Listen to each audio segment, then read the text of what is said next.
الحمد لله الحمد لله نحمده ونستعينه ونستغفره ونؤمن به ونتوكل عليه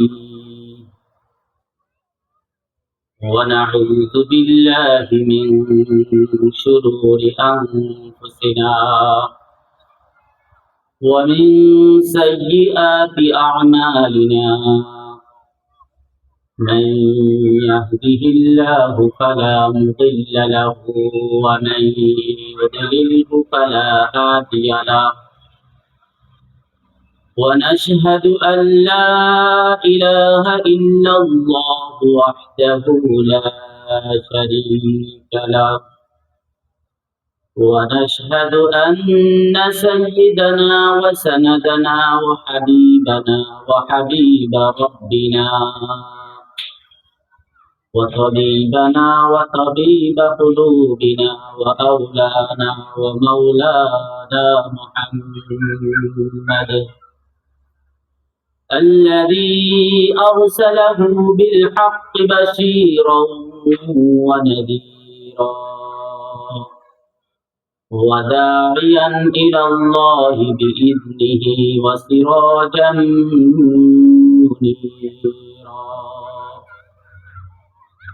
أما بعد فأعوذ بالله من الشيطان الرجيم بسم الله الرحمن الرحيم وما خلقت الجن والإنس إلا ليعبدون قال رسول الله صلى الله عليه وسلم كن عالما أو متعلما أو معينا أو محبا ولا تكن خامسا وقال رسول الله صلى الله عليه وسلم كل مولود يولد على الفطرة فأبواه يهودانه أو ينصرانه أو يمجسانه أو كما قال عليه الصلاة والسلام معزز محترم হাজিরিন উত্তর পূর্বপাড়া হযরত শাহ সুলতান কালাপীর সাহেব জামি মসজিদ কর্তৃক আয়োজিত যুব সমাজের উদ্যোগে বার্ষিক মাহফিলে উপস্থিত হযরতে উলামায়ে কেরাম মুরব্বিয়ানে ইজাম পর্দার আলার মা ও বোনেরা, মহান রবের দরবারে শুকরিয়া আদায় করছি যে রব্বে কারীম আমাদেরকে একটি বছর পর আবারও একটি বার্ষিক মাহফিলের ইন্তজামে মহতী একটি মজলিসে দ্বীনি আলোচনা করবার এবং শুনবার তৌফিক দান করেছেন। এই জন্য দিল থেকে শুকরিয়া আদায় করে বলি আলহামদুলিল্লাহ।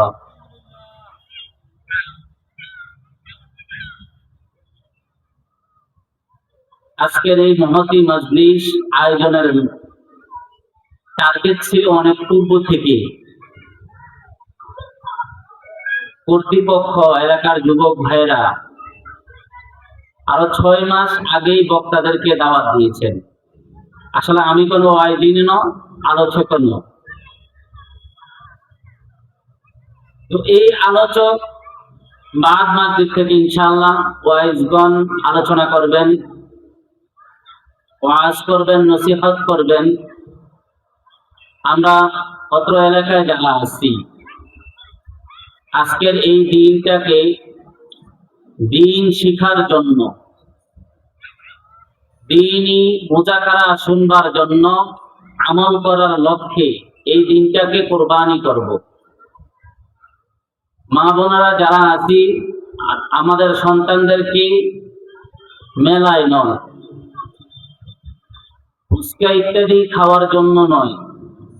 7 বছরের উপরের যে সন্তানগুলি রয়েছে, ঘরে যে পুরুষ লোক যারা রয়েছে তাদেরকে সাজিয়ে গুছিয়ে মাহফিলে পাঠিয়ে দিব। মা বোনেরাও বিভিন্ন কাজ থেকে ফারেক হয়ে আজকের এই মাহফিলে যারা আলোচক আছেন ওনারা আলোচনা করবেন, এই আলোচনাগুলি আমলের নিয়তেই শুনব। আল্লাহ তাআলা আমাদের সকলকে আমল করবার তৌফিক দান করেন, আমিন। আজকে জুমার দিন বেশি বেশি দুরূদ শরীফ পড়ব। সাল্লাল্লাহু আলাইহি ওয়াসাল্লাম, সাল্লাল্লাহু আলাইহি ওয়াসাল্লাম, সাল্লাল্লাহু আলাইহি ওয়াসাল্লাম। আল্লাহ রাসূল সাল্লাল্লাহু আলাইহি ওয়াসাল্লাম বলেন, মান সাল্লা আলাইয়া ওয়াহিদাতান সাল্লাল্লাহু আলাইহি আশরা। যে ব্যক্তি একবার দুরূদ শরীফ পাঠ করবে, আল্লাহ রাব্বুল আলামিন তার উপর 10টি রহমত নাযিল করবেন। সুবহানাল্লাহ, 10টি রহমত নাযিল করবেন। তো এই জন্য জুমার দিন বিশেষ করে রাসূল সাল্লাল্লাহু আলাইহি ওয়াসাল্লাম খুবই খুশি হন, আনন্দিত হন যখন কোন বান্দা কোন স্থান থেকে রাসূলের প্রতি দুরূদ শরীফ পড়েন। ফেরেশতারা এই দুরূদ শরীফ নিয়ে রাসূলের রওজা মুবারকে হাজির হন আর বলতে থাকেন, অমুক গ্রাম থেকে অমুকের সন্তান আপনার প্রতি দুরূদ প্রেরণ করেছে। সুবহানাল্লাহ।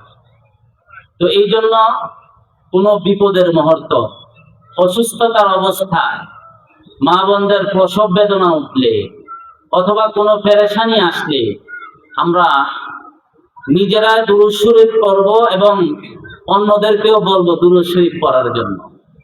কারণ একটা রহমতই যথেষ্ট। আল্লাহ তাআলা একটা রহমতই আমার জন্য যথেষ্ট, যে রবের একটা রহমতের কারণে আমার বিপদ থেকে আমি মুক্তি পাবো, আমি ব্যথা থেকে মুক্তি পাবো, আমি অসুস্থতা থেকে সুস্থ হওয়ার জন্য রবের একটা রহমতই যথেষ্ট। তো এই জন্য আমরা যখনই কোনো পেরেশানি আসবে, কোনো হাজত আসবে, সাথে সাথে বলবো সাল্লাল্লাহু আলাইহি ওয়াসাল্লাম, সাল্লাল্লাহু আলাইহি ওয়াসাল্লাম, সাল্লাল্লাহু আলাইহি ওয়াসাল্লাম। জুমার দিন আরেকটা ফজিলত, দোয়া কবুল হয়।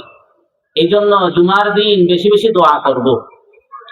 বৃহস্পতিবার রাত্রে থেকে, সন্ধ্যা থেকে নিয়ে শুক্রবার সূর্য অস্ত পর্যন্ত জুমার দিন ধরা হয়। তো এই সময়টার ভিতরে আমরা বেশি বেশি দুরূদ শরীফ পড়ব, যা নামাজগুলি জামাতের সাথে আদায় করব। জামাতের সাথে নামাজগুলি আদায় করব, মা বোনেরা ওয়াক্ত মতো নামাজগুলি আদায় করব। বিশেষ করে